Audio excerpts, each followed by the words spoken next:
Good morning, friends. It's March 18th, right after St. Patrick's Day. I wanted to start right now with got my trademark background here.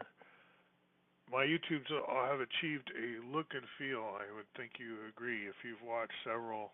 I almost forgot time to do my screen test, right?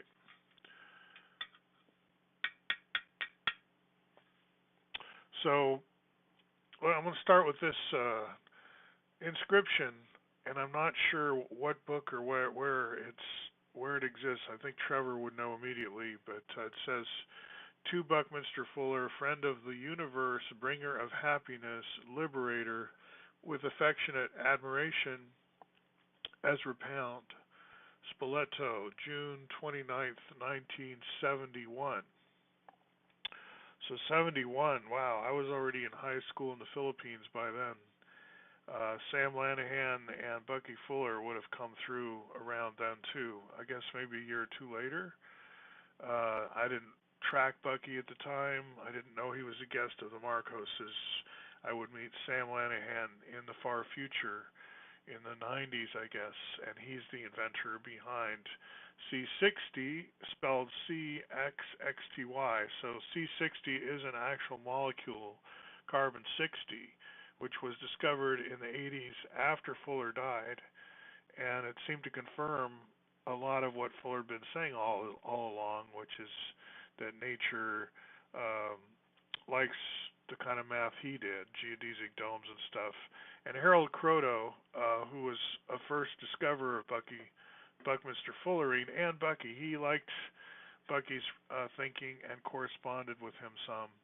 So when he saw Buckminster Fullerene, it was his idea to name it that, BF even, give it a symbol. But I don't think that stuck. It's not really a chemical element. It's an allotrope of carbon, like diamond. Anyway, where do we get all this in the current curriculum? I was just having fun pulling up like sixth grade polyhedrons. Like I searched on polyhedrons sixth grade. Now polyhedrons, I get a lot of stock imagery. You'll see a lot of these. You can do these searches yourself.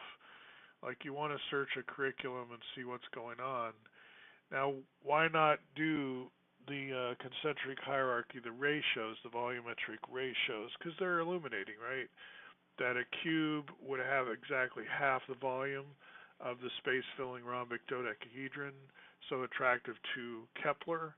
And then if these are actually packed together to fill space, and a sphere is inside each one, and then you disappear the polyhedrons, leaving only the spheres, then you get what's called the CCP, or cube-centric lattice. Wait, closest CCP, whatever that stands for. It's got the word cube in it. I'm trying to pull that up here. Let's try the word lattice. There we go, and we'll find out what it stands for. Close packed structures, cubic lattices, let's see, but CCP in particular,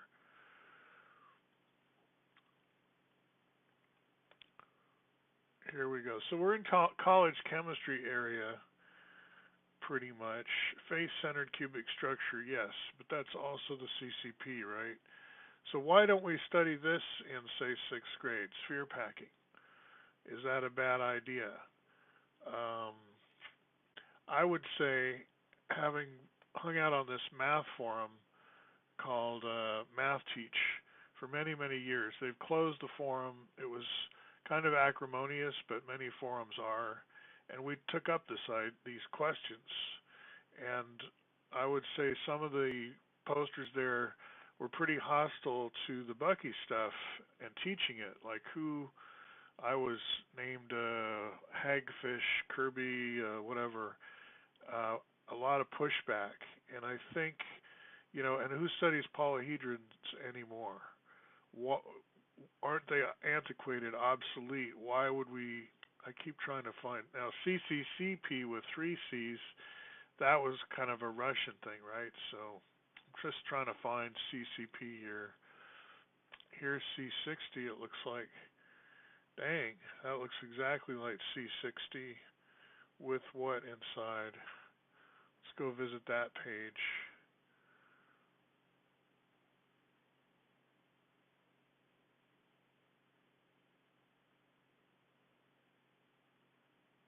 Mechanical design, extendable, heterogeneous, deformable, modular robot. Huh, very interesting. Okay, let's finally get what CCP stands for and close this video out. I think, I don't know if I want to say conspiracy, but I think it will be seen in historical sense that there was kind of a blackout when it came to teaching newer geometry in America's schools. There was a concerted decision to not let the Bucky Fuller stuff get into the schools at the early level, and I've kind of given up on mathematicians. I think they're kind of easy to outwit when it comes to politics, but maybe the literature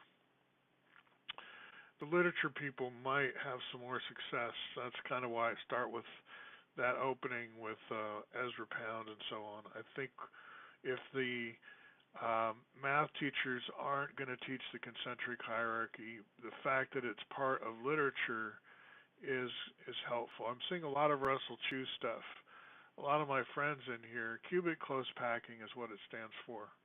And, I knew that, but I wanted to dig it out. Cubic close pack structures. So this is where synergetics spends a lot of time. And if I were teaching synergetics, I would spend a lot of time here too. All right. Talk to you soon.